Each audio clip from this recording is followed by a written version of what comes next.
धन्यवाद हो इस समय के लिए। आइए हम अपने स्थानों पर खड़े होंगे, हम आज के वचन को पढ़ेंगे और उसके द्वारा फिलेमोन को लिखी गई पत्री, इब्रानियों से पहले है, ये एक छोटी सी पत्री है। हम आज का वचन इसमें से देखेंगे। फिलेमोन की पत्री, उसका एक ही अध्याय है, उसके 25 वचन है। हम प्रभु के दास भाई दीपक के साथ मिलकर इन वचनों को पढ़ेंगे। जिनके पास बाइबल है वो अपनी बाइबलों में फॉलो करें, जिनके पास नहीं है वो ऊपर स्क्रीन में वचन को हमारे साथ पढ़ें। सभी इस वचन को जरूर पढ़ें ताकि जब आपके साथ इसमें से व्याख्या को दिया जाए आपको समझ में आए कि ये वचन आपसे क्या बात करना चाहता है। हाँ जी, एक तो 25 फिलेमोन की पत्री, उसका पहला अध्याय, उसका एक अध्याय, उसका 1 से 25 वचन। छोटी सी पत्री है, ये पूरा एक लेटर है। हम इस लेटर को पढ़ेंगे, फिर इसमें से हम परमेश्वर के वचन को सुनेंगे। पौलुस की ओर से जो मसीह यीशु का कैदी है, और भाई तीमुथियुस की ओर से हमारे प्रिय सहकर्मी फिलेमोन और बहन अफिया और हमारे साथी योदा अर्खिप्पुस और फिलेमोन के घर की कलीसिया के नाम, हमारे पिता परमेश्वर और प्रभु यीशु मसीह की ओर से अनुग्रह और शांति तुम्हें मिलती रहे। मैं सदा परमेश्वर का धन्यवाद करता हूँ और अपनी प्रार्थनाओं में भी तुझे स्मरण करता हूँ, क्योंकि मैं तेरे उस प्रेम और विश्वास की चर्चा सुनता हूँ जो सब पवित्र लोगों के साथ और प्रभु यीशु पर है।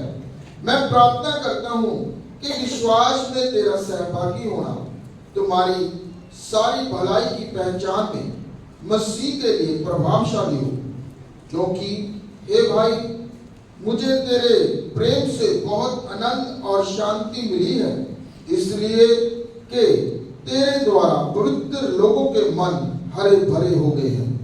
इसलिए यद्यपि मुझे मसीह में बड़ा साहस है कि जो बात ठीक है उसकी आज्ञा तुझे दूं, तो भी मुझ बूढ़े पौलुस को जो अब मसीह यीशु के लिए कैदी है, ये और भी भला जान पड़ा कि प्रेम से विनती करूं। मैं अपने बच्चे उसके लिए जो मुझसे मेरी कैद में जन्मा है, मुझसे विनती करता हूं, मैं तुझसे विनती करता हूं। वे तो पहले तेरे कुछ काम का ना था, पर अब तेरे और मेरे दोनों के बड़े काम का है। उसी को अर्थात जो मेरे हृदय का टुकड़ा है मैंने तेरे पास लौटा दिया है। उसे मैं अपने ही पास रखना चाहता हूँ कि वे तेरी ओर से इस कैद में जो सुसमाचार के कारण है मेरी सेवा करे। पर मैंने तेरी इच्छा बिना कुछ भी करना ना चाहा कि तेरी ये कृपा जवाब से नहीं पर आनंद से हो, क्योंकि क्या जाने वह तुझसे कुछ दिन तक के लिए इसी कारण अलग हुआ कि सदैव तेरे निकट रहे, परंतु अब से दास की तरह नहीं वरन दास से भी उत्तम अर्थात भाई के समान रहे। जो मेरा तो विशेष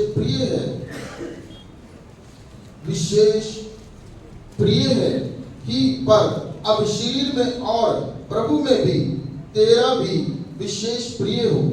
अंत यदि तू मुझे अपना सहभागी समझता है तो उसे इस प्रकार ग्रहण कर जैसे मुझे।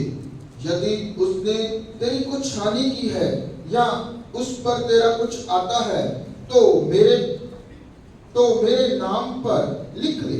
मैं पौलुस अपने हाथ से लिखता हूँ कि मैं आप भर दूंगा, और इसके कहने की कुछ आवश्यकता नहीं कि मेरा कर्ज जो मुझ पर है वह तू ही है।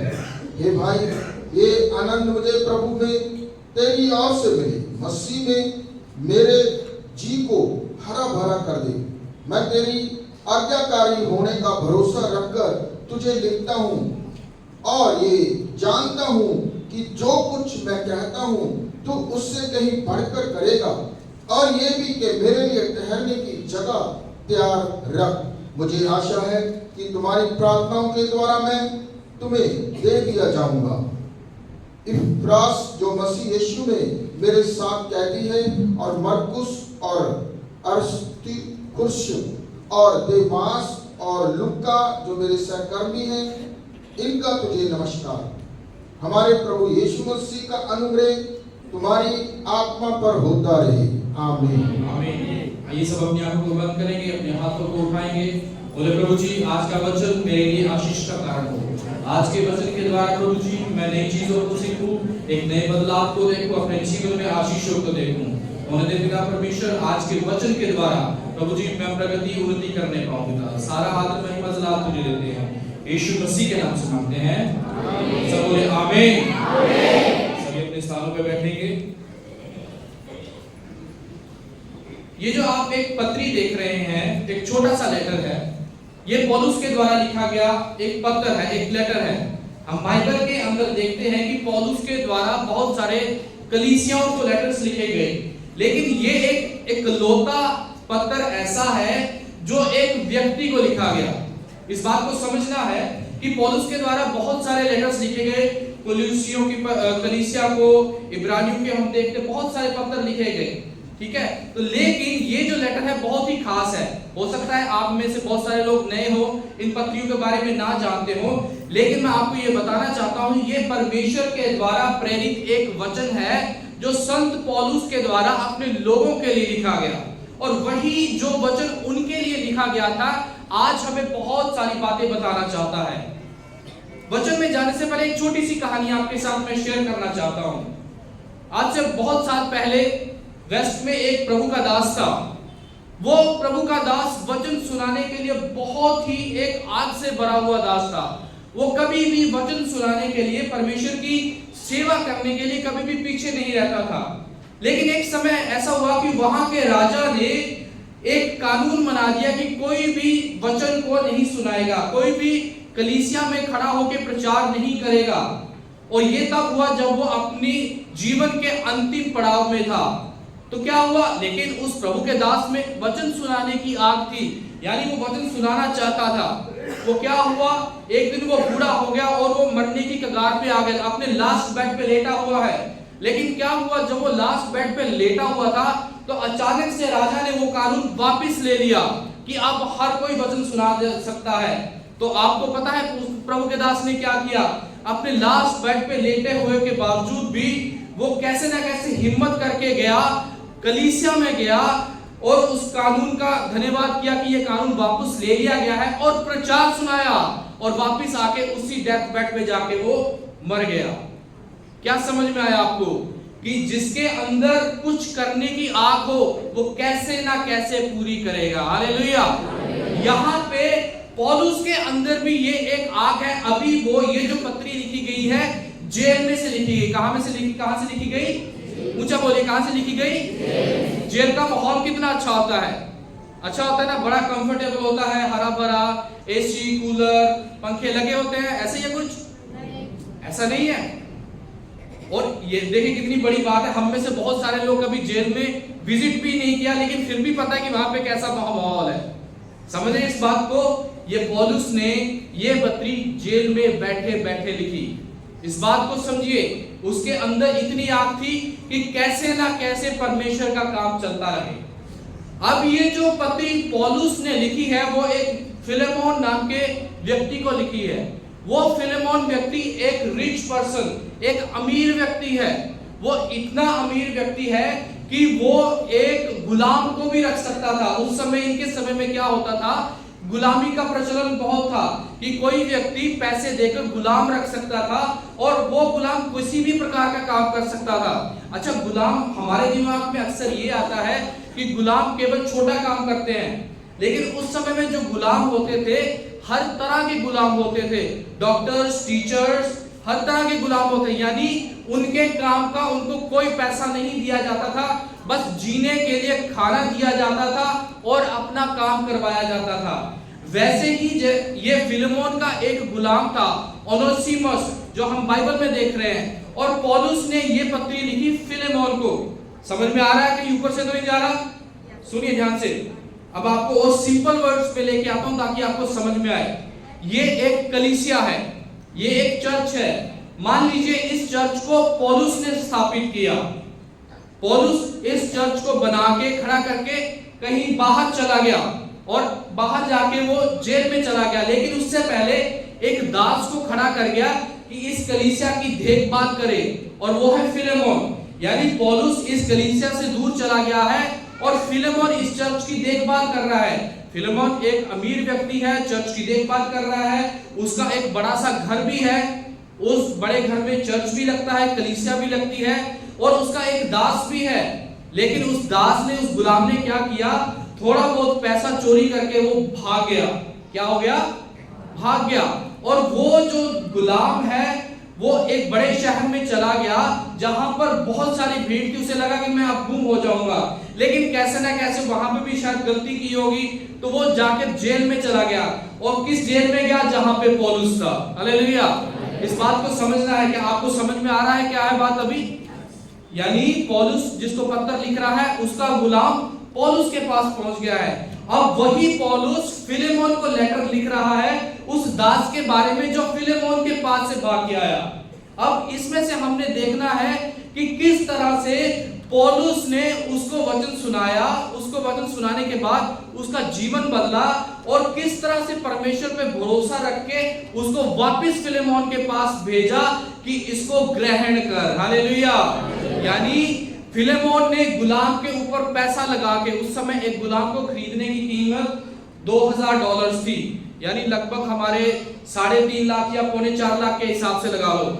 यानी इतना उसने पैसा लगाया और पौलुस उसको वापस भेज रहा है। अब मुझे उम्मीद है कि आपको समझ में आ गया होगा। आइए अब हम वचनों में आएंगे, धीरे धीरे करके हम कुछ खास बातों को सीखेंगे। सबसे पहले 1 से 3 वचनों में हम देखते हैं कि पौलुस जो मसीह यीशु का कैदी है और उसके भाई तीमुथियुस की ओर से हमारे प्रिय सहकर्मी फिलेमोन और बहन और अफिया, इंग्लिश में आफिया बोलते हैं, और हमारे साथी योद्धा अर्खिप्पुस और फिलेमोन के घर की कलीसिया के नाम। ये वचन आपको पूरा का पूरा आपको ज्ञान दे देगा कि किसके बारे में लिखा गया है। यानी लिखने वाला पौलुस है और लिखा जा रहा है फिलेमोन को, और जो आफिया है वो उसकी पत्नी है, और जो आगे नाम लिखा है योद्धा अर्खिप्पुस वो फिलेमोन का बेटा है, और आगे जो लिखा हुआ फिलेमोन के घर की कलीसिया, ये जो कलीसिया है, ये जो चर्च है, ये फिलेमोन के घर में लगता है।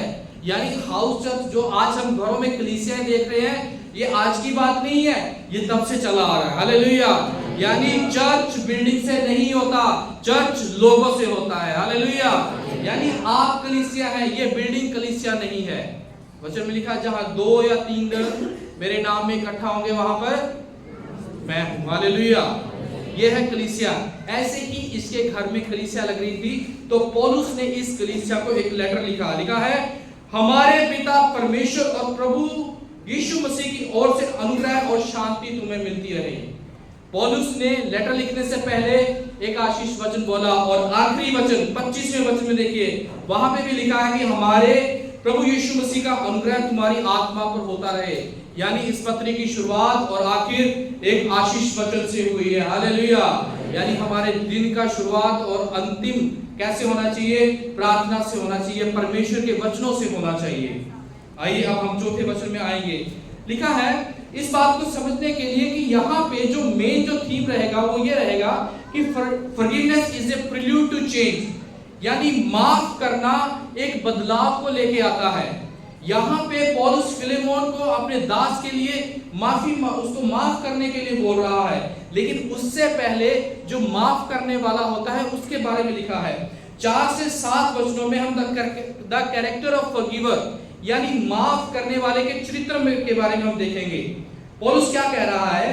मैं सदा परमेश्वर का धन्यवाद करता हूं और अपनी प्रार्थनाओं में तुझे स्मरण करता हूं, यानी याद करता हूं। किसी दूसरे के लिए प्रार्थना करना एक बाइबलीय सिद्धांत है। क्या हम दूसरे के लिए प्रार्थना करते हैं? अगर नहीं करते तो हम बाइबल के सिद्धांत को पूरा नहीं कर रहे। क्या परमेश्वर के आगे हम अपनी ही क्या बोलते हैं राशन कार्ड की लिस्ट लेके जाते हैं, 2 किलो चीनी, 3 किलो चावल, ये सब? अगर ऐसा करते हैं तो बाइबल से हम बहुत दूर हैं। हमने दूसरे के लिए प्रार्थना करनी है।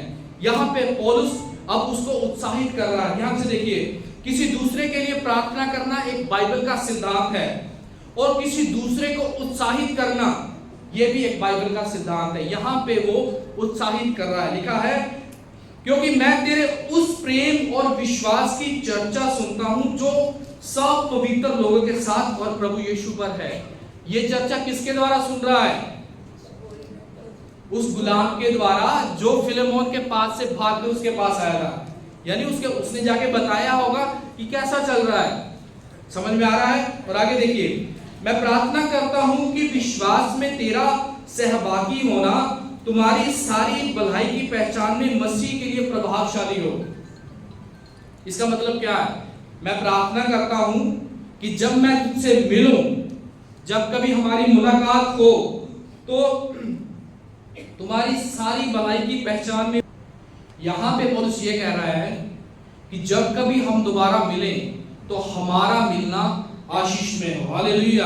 यानी जब हम मिले तो हमारे मन भी मिलने चाहिए। हालेलुया। तो इस बात का ध्यान रखिए कि जब हम कलीसिया में एक दूसरे से मिलते हैं, अपने आप से सवाल करिए, क्या हमारे मन आपस में मिल रहे हैं? क्या हमारे मन हमारे परिवार में आपस में मिल रहे हैं? क्या हमारे मन हमारे पासवान के साथ मिल रहे हैं? अगर हमारे मन एक दूसरे के साथ नहीं मिल रहे तो हमारा मसीह में चलना प्रभावशाली नहीं होगा। अगर चाहते हैं कि हम मसीह में प्रभावशाली हो तो हमारे मन मिलने चाहिए। हालेलुया। यानी अगर माफ करना है तो माफ करना है, अगर माफी मांगनी है तो माफी मांगनी है। यहाँ पे वो उसको उत्साहित कर रहा है, क्योंकि 7वें वचन में लिखा है, क्योंकि हे भाई मुझे तेरे प्रेम से बहुत आनंद और शांति मिली है, इसलिए कि तेरे द्वारा पवित्र लोगों के मन हरे भरे हो गए। हालेलुया। यानी ये ध्यान दीजिए कि मुझे तेरे प्रेम से आनंद और शांति मिली है। यानी किसी और का प्रेम किसके लिए? यानी पौलुस कह रहा है कि पौलुस ये कह रहा है कि फिलेमोन, जो तू परमेश्वर को प्रेम करता है, उस प्रेम के द्वारा लोगों का जीवन बदला है। इस बात से मुझे खुशी हुई है। जब आप अपने साथी को देखते हैं कि वो परमेश्वर में बढ़ रहा है तो आपको भी आनंद होना चाहिए। लेकिन आज का ट्रेंड कुछ और चल रहा है। आज का ट्रेंड कुछ और ये है कि सेवकाई में उत्साहित ना करने की बजाय हम कंपटीशन में लग गए हैं। बाइबल कंपटीशन नहीं सिखाती है, बाइबल आगे बढ़ाना सिखाती है। हालेलुया। ये है परमेश्वर का वचन। अब वो इस लेटर में सबसे पहले उसको उत्साहित कर रहा है कि तू जो कर रहा है बहुत अच्छा कर रहा है। उसके बाद अब हम देखेंगे कि पौलुस किस तरह से उसकी बोलता है करना क्या है। द एक्शंस ऑफ द फॉरगिवर, यानी माफ करने वाले के काम कैसे होते हैं। 8वें वचन में लिखा है, इसलिए यद्यपि मुझे मसीह में बड़ा साहस है कि जो बात ठीक है उसकी आज्ञा लूं, तो भी मुझ बूढ़े पौलुस को जो अब मसीह यीशु के लिए कहती है, यह और भी भला जान पड़ा कि प्रेम से विनती करूं। हालेलुया। इसका मतलब क्या है? पौलुस एक अपोस्तल था, यानी एक प्रेरित था। अगर वो चाहता तो उसे सीधा सीधा बोल सकता था, मैं तुझे ये बोल रहा हूं, ऐसा करना है तो करना ही है। लेकिन यहाँ पे बड़ा होने पर भी वो क्या हो गया? छोटा हो गया। क्या कर रहा है? उससे विनती कर रहा है। यानी पौलुस उसको कोई काम करने की आज्ञा दे सकता था, लेकिन उसने आज्ञा नहीं दी, बल्कि उसने विनती की। यानी किसी को प्यार से बोलना, किसी को प्रेम से कुछ बोलना, ये एक बिब्लिकल प्रिंसिपल है। इस बात को ध्यान से देखिए। पौलुस इस बात को बड़े ही गंभीरता से समझ चुका है, क्योंकि जब हम देखते हैं कि यीशु मसीह जब लास्ट सफर, अंतिम भोज में था, तो यीशु मसीह ने भी अपने आप को नीचा किया। यीशु मसीह ने भी अपने आप को दीन और नम्र किया। यहाँ पे पौलुस भी वही कर रहा है। यानी बड़ा होने के बावजूद भी उसे कह रहा है कि मैं तुझसे विनती कर रहा हूं। क्या कर रहा है? वो विनती कर रहा है।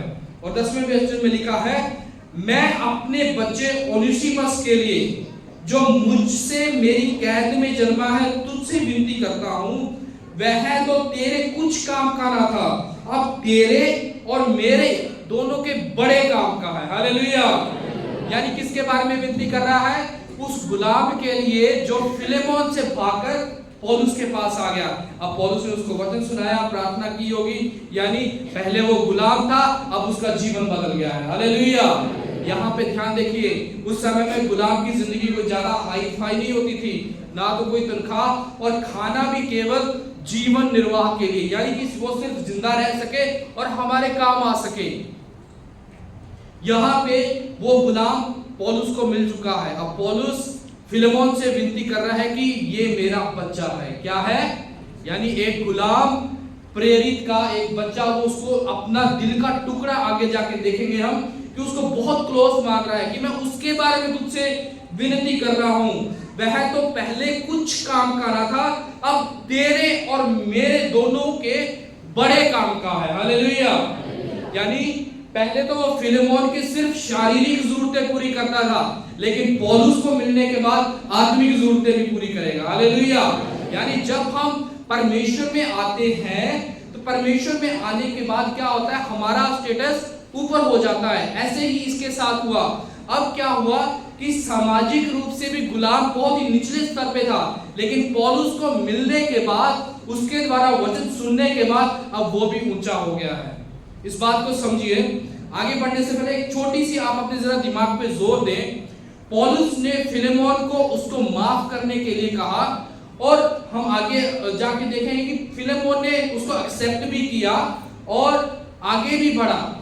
अब फिलेमोन भी परमेश्वर के वचन को जानता है, पौलुस भी जानता है कि ये काम करना बिल्कुल सही है, और उसने ऐसा किया। लेकिन हमारे जीवन में क्या होता है, हम इस बात को भूल जाते हैं कि यीशु मसीह ने भी हमें माफ किया, हमें ग्रहण किया, लेकिन एक है जो इस बात से खुश नहीं होता, वो है शैतान, कि हम पाप से आजाद हो चुके हैं, कि हम पाप से छुटकारा पा चुके हैं, हम गुलामी से ऊपर आ चुके हैं। यहाँ पे इस बात को समझिए कि पौलुस यहाँ पे गुलामी को खत्म करने की धीरे धीरे शुरुआत कर रहा है। एकदम से पौलुस ने रिबेल नहीं किया, एकदम से उसको यह नहीं बोला कि तू आज के बाद ये तेरा गुलाम नहीं है। अगर आप वचन में कई और जगह पढ़े तो दास और स्वामियों के लिए इंस्ट्रक्शंस हैं। दासों को बोला गया था कि अपने स्वामियों के अधीन रहना है। या पौलुस वचन के अंदर गुलामी को प्रमोट नहीं कर रहा, परंतु वो जो गुलामी चल रही थी उसमें कैसे रह के परमेश्वर की महिमा की जा सकती है। अगर आज हम छोटे स्थान में हैं तो उस स्थान को कभी भी नकारना नहीं है, उसकी निंदा नहीं करनी है, बल्कि परमेश्वर का धन्यवाद है कि परमेश्वर ने हमें वो दिया है। हालेलुया। स्थान कोई भी हो, अब जैसे भी छोटी नौकरी है, बड़ी नौकरी है, यहाँ पे इस बात को समझिए। अगर आप पत्नियों को ध्यान से पढ़ें, अगर पौलुस दासों को, गुलामों को कह रहा है कि अपने स्वामियों की सेवा करो, तो इसका मतलब हम कभी अमीर नहीं हो सकते। इसका मतलब यह है कि सुसमाचार का मेन पर्पस अमीर होना नहीं है, बल्कि स्वर्ग राज का अधिकारी होना है। हालेलुया। इस बात को समझना है। पौलुस ने बोला कि दासों को बोला कि अपने स्वामियों की इज्जत करो, यानी पौलुस की पत्रियों में दासों और स्वामी दोनों के लिए इंस्ट्रक्शंस हैं कि दोनों कैसे परमेश्वर में बढ़ सकते हैं, क्योंकि दोनों का न्याय करने वाला परमेश्वर है। हालेलुया। इस बात को समझना है। अब यहाँ पे वो स्वामी को बोल रहा है कि तेरे और मेरे दोनों के बड़े काम का है, और आगे लिखा है उसी को, अर्थात जो मेरे हृदय का टुकड़ा है, मैंने तेरे पास लौटा दिया। उसे मैं अपने ही पास रखना चाहता था कि वह तेरी ओर से इस कैद में जो सुसमाचार के कारण है मेरी सेवा करे, पर मैंने तेरी इच्छा बिना कुछ करना ना चाहा, कि तेरी यह कृपा दबाव से नहीं पर आनंद से हो। हालेलुया। यहाँ पे फिर से देखिए जो किस तरह से पौलुस अधिकार रखता है, लेकिन अधिकार का इस्तेमाल नहीं किया, बड़े नम्रता से उसको बोला। क्यों? क्योंकि फिलेमोन के पास लीगल राइट्स थे उस स्लेव के, उस दास के, कि मैं अपने पास इसको चाहूं तो वापस भी ले सकता हूं। लेकिन इस बात को ध्यान में पौलुस ने भी रखा कि उसके पास अधिकार है। एक मसीह को, हमारे एक मसीह होने के नाते हमें अपने अधिकारों का और दूसरे का अधिकारों का भी ज्ञान होना चाहिए, ताकि हम बचे रहें। हालेलुया। पत्र वचन लिखा है, कोई क्या जाने कि वह तुझसे कुछ दिन तक के लिए इस कारण अलग हुआ कि सदैव तेरे निकट रहे। हालेलुया। यानी इसको आप अगर ध्यान से देखें, द आईज ऑफ फेथ या आईज ऑफ सल्वेशन, यानी एक विश्वास की आंखों से देखें। पौलुस क्या कह रहा है कि क्या पता ये परमेश्वर की मर्जी हो कि वो भाग के मेरे पास आए और मैं उसे उद्धार वाला सुसमाचार सुनाऊं और वो तैयार हो जाए और ध्यान देखिए, जब तक वो गुलाम था वो मसीह को नहीं मानता था, परमेश्वर में नहीं था, उसने मसीह को ग्रहण पौलुस के पास जाके किया। ऐसा हो सकता है कि हम कलीसिया में आ रहे हो लेकिन मसीह के पास ना हो, वैसे ये गुलाम था। जब ये पौलुस के पास गया तो उसने सुसमाचार सुना, अपने जीवन को बदला। अब वो कह रहा है, पौलुस कह रहा कि क्या पता ये परमेश्वर की मर्जी हो कि वो यहाँ पे आए, अपना जीवन बदले और फिर से हमेशा के लिए तेरे पास आ जाए। अगर हमारी परमेश्वर कोई जगह को बदलता है, इधर उधर अगर हमें हिलाता है, तो वो परमेश्वर की ओर से है। हालेलुया। अगर उतार चढ़ाव आते हैं तो वो परमेश्वर की ओर से है। उसमें करना क्या है, कभी भी परमेश्वर से दूर नहीं जाना है। कल मेरी वाइफ ने मेरे को कुछ बता रही थी, वो कह रही, वैसी कोई बात कर रहे थे, वो कह रही थी कि अगर परमेश्वर के साथ रहने पर आपको दाम चुकाना पड़ेगा तो परमेश्वर से दूर रह के ज्यादा दाम चुकाना पड़ेगा। समझ में आ रहा है? यानी एक बार प्रभु के दास ने भी बोला था कि परमेश्वर के साथ रहकर आंधी आएगी और परमेश्वर से दूर रह के भी आंधी आएगी। फैसला आपका है, हमने करना क्या है। यहाँ पे वैसा ही हुआ है कि वो दास भाग के तो गया, लेकिन परमेश्वर ने उसके जीवन में एक योजना रखी थी कि मैं उसे वापस भेजूंगा। और आगे लिखा है, परंतु अब से ये दास की तरह नहीं वरन दास से भी उत्तम। हालेलुया। क्या लिखा है? अब दास की तरह नहीं वरन दास से भी उत्तम, अर्थात भाई के समान रहे। हालेलुया। यानी जिस गुलाम को वो ऑर्डर दे सकता है, अभी उस वचन के अनुसार प्यार से बात करेगा। इसके लिए बड़े ध्यान से सोचिए कि एक अमीर आदमी जिसका एक गुलाम है, उसको सब देखते हैं कि इसको ऑर्डर दे रहे हैं, यानी इसके ऊपर आप हुक्म चला रहे हो, लेकिन अचानक से जब वो वापस आएगा तो प्यार से बात करनी पड़ेगी, क्योंकि वचन के अनुसार उससे कोई सीनियर यानी पौलुस ने उसको कहा कि इसको प्यार से करना है। और आगे लिखा है, जो मेरा तो विशेष प्रिय है ही, पर शरीर और प्रभु में तेरा भी विशेष प्रिय हो। हालेलुया। यानी अब ये जो उद्धार जिसका मिल गया है, ये मेरा तो खास है ही है, अब तेरा भी खास होना चाहिए। यानी ध्यान रखिए, जब आप परमेश्वर में आते हैं, जब हम परमेश्वर में आते हैं, तो हम परमेश्वर के तो खास है ही है, हम परमेश्वर हमें लोगों की नजर में भी खास बनाएगा। हालेलुया। 7वां वचन आगे लिखा है, अतः यदि तू मुझे अपना सहभागी समझता है, ध्यान से इस लाइन को पढ़िए, यदि तू मुझे अपना सहभागी समझता है, अगर तू मुझे समझता है कि मैं तेरा सीनियर पास्टर हूं, अगर तू समझता है कि मसीह में मैं तेरा भाई या बहन हूं, अगर तू समझता है कि मैं तुझसे मसीह में थोड़ा सा ज्यादा अनुभव रखता हूं, तो आगे लिखा है, तो उसे इस प्रकार ग्रहण कर जैसे मुझे। हालेलुया। ऐसा हम कब कह सकते हैं? किसी के ऊपर कैसे बोलते हैं, अगर तू मुझे समझता है। हम फिल्मों में देखते हैं कि अगर तू मुझसे मोहब्बत करती है तो ऐसा करो, अगर तू मुझसे प्यार करता है तो ऐसा करो, शर्त रखते हैं ना। यहाँ पे पौलुस भी ये कह रहा है, अगर तू मुझे अपना समझता है तो इस गुलाम को अपना भाई बना। हालेलुया। यीशु मसीह ने भी अपना लहू दे के हमें खरीदा और परमेश्वर के आगे प्रेजेंट कर दिया कि क्योंकि परमेश्वर बेटे से प्यार करता है तो हमसे भी करेगा। हालेलुया। ये परमेश्वर का प्रेम है। यहाँ पे पौलुस वही डेमोन्स्ट्रेट कर रहा है कि अगर तू मुझसे प्रेम करता तो इसको भी कर। ये नहीं हो सकता कि आप कलीसिया में आए सिर्फ पास्टर से प्रेम कर रहे हैं, पास्टर की फैमिली से नहीं कर रहे। ये हो नहीं सकता कि आप सिर्फ मम्मी से बात करें, डैडी से बात ना करें। ये परमेश्वर का वचन नहीं कहता। आगे ध्यान से देखिए 18वां वचन, यदि उसने तेरी कुछ हानि की है या उस पर तेरा कुछ आता है तो मेरे नाम पे लिख ले। यानी अब आपको पता है कि वो गुलाम उसका पैसा चोरी करके भागा था, और अगर उसने जितना पैसा चुराया है वो मेरे नाम पे लिख दे। और आगे लिखा, मैं पौलुस अपने हाथ से लिखता हूं, यानी ये लेटर पौलुस खुद लिख रहा है कि मैं आप भर दूंगा। इसके कहने की कोई जरूरत नहीं है कि मेरा कर्ज तुझ पर है, वह तू ही है। यानी पौलुस ने उसको इस हद तक फ्री कर दिया कि जब ये वापस जाए तो बस फिलेमोन उसको गले ही लगाएगा। हालेलुया। यानी देखिए, एक आम सी बात है कि मैंने अगर किसी चीज पे पैसा लगाया हो और वो मेरे को नुकसान पहुंचा दे और उसका नुकसान भी ना कोई भरे और फिर भी वो मुझे रखनी पड़े, तो ये गलत बात है ना। तो पौलुस ने उसकी इस बात का भी ध्यान रखा, कोई बात नहीं, इस गुलाम ने तेरा नुकसान किया है, वो भी मैं भर दूंगा। सारी उम्र इसको तूने खिलाया पिलाया और इसको जब खरीदा था तो जो पैसे दिए थे वो भी मैं भर दूंगा। जब मैं वचन पढ़ रहा था, पौलुस तो जेल में, उसके पास इतना पैसा कहां से आया होगा? मुझे नहीं लगता कि उस समय इतना पैसा उसके पास होगा, लेकिन विश्वास के साथ उसने कह दिया कोई बात नहीं, एक बार उसको तू ग्रहण तो कर, बाकी परमेश्वर करेगा। हालेलुया। यानी अगर खुदा दर्शन देगा तो उसका प्रोविजन भी दर्शन परमेश्वर ही करेगा। हालेलुया। इस बात का ध्यान रखिए, परमेश्वर से दर्शन मांगे, उसकी जरूरतें भी परमेश्वर पूरी करेगा। 20वें वचन में लिखा है, हे भाई, ये आनंद मुझे प्रभु में तेरी ओर से मिले, मसीह में मेरे जी को हरा भरा कर दे। हालेलुया। ये पौलुस जो एक प्रेरित है, बहुत ऊंचे ओहदे पे है, उसे रिक्वेस्ट कर रहा है कि इसको ग्रहण करके मेरे जी को हरा भरा कर दे। हालेलुया।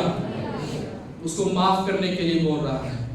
आज प्रभु का दास होने के नाते मैं आपसे रिक्वेस्ट करना चाहता हूं, अगर आपने किसी को माफ नहीं किया है, यदि आपसे कोई माफी मांग रहा, आप नहीं कर रहे, और अगर आपने किसी से माफी मांगनी है तो वो आज जरूर करें, क्योंकि ये वचन कहता है, क्योंकि माफी मांगने से आपकी आत्मा आजाद होती है, रास्ते खुलते हैं। क्योंकि जब तक आप माफ नहीं करते, आप अपने दिल में घृणा रखते हैं।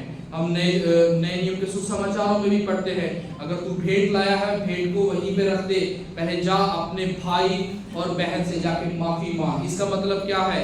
अगर क्रोध है, अगर उसकी डीप ग्रीक में जाके पढ़े तो वहां पे लिखा है नर्चर्ड एंगर, पाला हुआ गुस्सा, यानी पाले हुए गुस्से। बच्चा शरारत करता है, आप उसे कान पे लगा दे, उसकी बात नहीं कर रहा मैं, तो साथ ही साथ ठीक है, बल्कि किसी को देख के क्रोध आना, उसके बारे में बात हो रहा है। यानी अपनी आत्मा को आजाद रखो। अच्छा, एक और खास बात, वचन एक कहीं भी ये नहीं कह रहा कि आपको कुछ हानि पहुंचाए, आपको उसके साथ नहीं बना के रखनी है, आप उसे माफ कर दो, कम से कम अपनी आत्मा को आजाद रखो और परमेश्वर की बुद्धि के द्वारा फ्यूचर के लिए अपने आप को सेफ रखो। इस बात को समझना है, लेकिन मन में कुछ नहीं रखना है, क्योंकि वो आपके आत्मिक जीवन के लिए हानिकारक होगा। समझ में आ रहा है? इसलिए अपनी जितना हो सके अपनी आत्मा को आजाद रखो, ताकि आपकी प्रार्थनाएं, आपका जीवन परमेश्वर को पसंद आए। हालेलुया। 21वें वचन में, मैं तेरे आज्ञाकारी होने का भरोसा रखकर तुझे लिखता हूं, यानी उसको भरोसा है। पंजाबी में, हमारी भाषा में कहते हैं कि मेनू तेरे ते मान है, पूरा मतलब ऐसे पूरा कॉन्फिडेंस के साथ कहते हैं कि मैं तेरे आज्ञाकारी होने का भरोसा, मुझे विश्वास है कि तू मेरी आज्ञा का पालन करेगा, और ये भी जानता हूं कि जो कुछ मैं कहता हूं तू उससे कहीं बढ़ के करेगा। हालेलुया।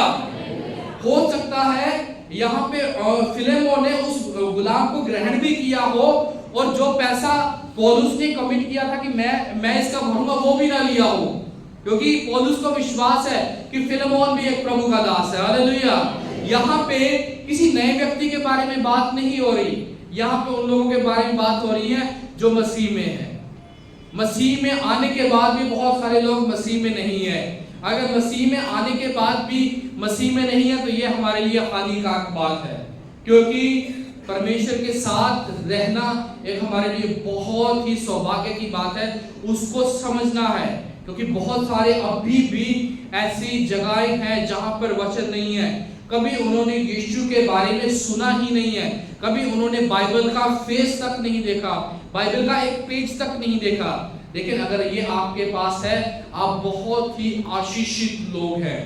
और 22वें वचन में लिखा है, और यह भी कि मेरे लिए ठहरने की जगह तैयार रख, मुझे उम्मीद है कि तुम्हारी प्रार्थनाओं के द्वारा मैं तुम्हें दिया जाऊंगा। यानी जल्दी ही मैं छूटकर मैं तुम लोगों के पास आऊंगा। किनके द्वारा? प्रार्थनाओं के द्वारा। हालेलुया। और अगर हम 23 और 24 वचन में देखें, कुछ साथी हैं जो पौलुस के साथ है, मार्कुस और अक्विलुस, देमास, लूका, जो मेरे सहकर्मी हैं, इनका तुझे नमस्कार। और आखिरी वचन में लिखा है, हमारे प्रभु यीशु मसीह का अनुग्रह तुम्हारी आत्मा पर होता रहे। हालेलुया। ये पौलुस ने एक लेटर लिखा था फिलेमोन को, किसके बारे में? अपने गुलाम के बारे में, उसके फिलेमोन के गुलाम के बारे में, कि इसको माफ कर, इसको ग्रहण कर, ताकि परमेश्वर की सेवा बढ़े। अगर फिलेमोन उसको माफ नहीं करता, फिलेमोन जो कलीसिया चला रहा है वो फलवंत ना होती। हालेलुया। क्योंकि पौलुस को इस बात का पता है कि उसका गुलाम उससे भाग कर गया है। हो सकता है वो महीने 2 महीने बाद भूल जाए कि मेरा गुलाम चला गया, लेकिन कभी ना कभी अगर वो उसके सामने आया तो उसे याद आ जाएगा, यानी उसका पाला हुआ गुस्सा बाहर आ जाएगा। पौलुस यही चाहता था कि उसका पाला हुआ गुस्सा ना बाहर आए, बल्कि ये गुलाम जाए, उसको ग्रहण करे और परमेश्वर की सेवा करे। जो कहानी हमने शुरुआत में सुनी उसमें भी प्रभु का दास प्रचार सुनाना चाहता था, लेकिन राजा ने सुनाने नहीं दिया। आग वो जलती रही। अंतिम दिन में भी जब राजा ने हुक्म दिया कि अब प्रचार सुना सकते हैं, वो प्रचार सुना के ही मृत्यु को ग्रहण किया। यहाँ भी पौलुस क्या कर रहा है? अपनी सेवा कर रहा है। कैसे ना कैसे बोला कि वापिस इसको गुलाम को ग्रहण कर और परमेश्वर की सेवा कर। यानी ये एक प्रैक्टिकल लेटर है। यहाँ पे झूठी शिक्षाओं के बारे में नहीं लिखा है, बल्कि हमारे जीवन की एक व्यवहारिक बात, यानी एक आम बात जो हमारे लिए एक बड़ी समस्या बन सकती है, उसको छोड़ने के लिए बोला है। यानी हमारी छोटी छोटी गलतियां हमारी बड़ी आशीषों को रोक सकती है। इसलिए बड़ी आशीषों को रुकने ना दे और इन छोटी बातों को पूरा करें ताकि परमेश्वर आपको आशीष दे। हालेलुया। भाई अपने